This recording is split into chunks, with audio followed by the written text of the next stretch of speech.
Gillian Philip. John Cleese, hello. Nice to have you here. Thank you so much for coming, darling. Thank you for having me. Now, listen, you used to be a pretty successful children's author, and now you're not. No, I'm not, no.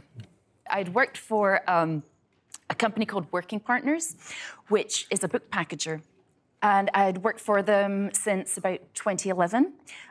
Wrote quite a number of books for them in an animal fantasy series. So all went swimmingly. Then about in 2017, I started tweeting about the gender ideology issue. And then JK Rowling had that horrible campaign of abuse against her. You maybe read it at the time. It was shocking. The amount of hate she got for stating something that everybody believed till 5 minutes ago, which is that you can't change your sex.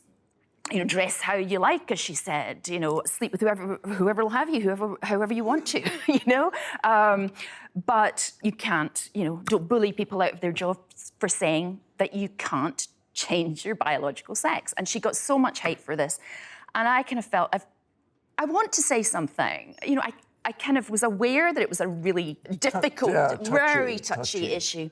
So I added the hashtag I stand with JK Rowling to my Twitter handle. I know. So that was kind of blood in the water, and everything was kind of quiet for a couple of weeks.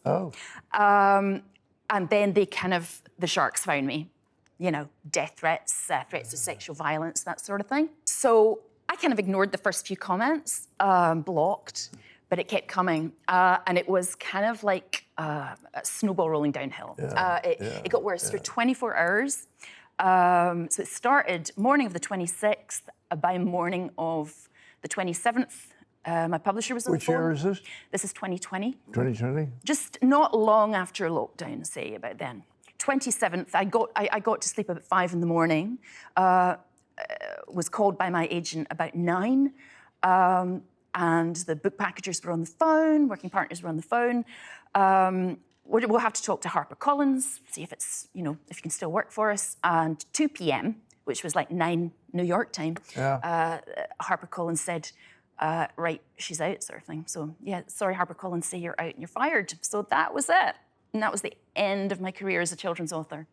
I don't blame anyone else at all for not speaking up about this, however they feel, because they know they're going to lose their jobs, but the kind of big ups at the corporations and the companies, if they would stand up to it and say, no, we're not going to base our company's policy and hiring on like the opinions of some anonymous trolls on Twitter, you know. But well, the extraordinary thing is, there's several things here I'm fascinated by. Was why don't they, if you put something out on Twitter, why don't they identify?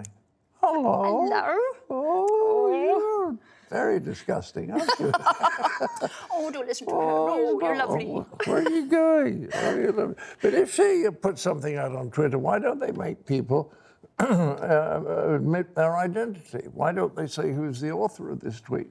Because it's the anonymity that allows these nobodies to have a feeling of power. Yeah, that is true. But then again, anonymity also protects people like friends of mine and writers who agree with me, and they can have anonymous accounts and say it.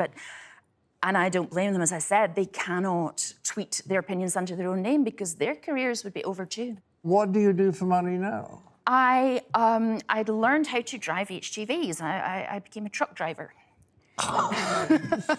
Complete change of career. What an extraordinary thing.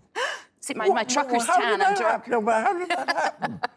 I suddenly thought they look very nice, those HGVs. Well, I didn't want to be in an indoor job. I realised I wanted to be out of doors because, as I say, it was the first year of lockdown, and I was lucky in lockdown in that I have a garden, and I'd spent a lot of my time outdoors, and it really helped. It really helped with my mental health after the cancellation happened. Just being outdoors and working really hard. The authors, the Society of Authors, right, who represent authors, were they any good? Did they help? It would be so much better for authors if the Society of Authors was willing to protect their freedom of speech. But I actually tweeted the Society of Authors about this, and they denied that freedom of speech was one of their priorities or even Well, wait a interests. minute. The Society of Authors said... Yeah. That's not one of our things that we do. Some authors I know who are extremely brave, actually, tried to bring a freedom of speech motion to their AGM last year. They were called bigots and fascists on social media just for bringing a free speech motion before the AGM. And the Society of Authors ended up voting against free speech by 593 to 161. Well, thank you for depressing me. Yes, well, I'll just go away and kill myself if you don't mind.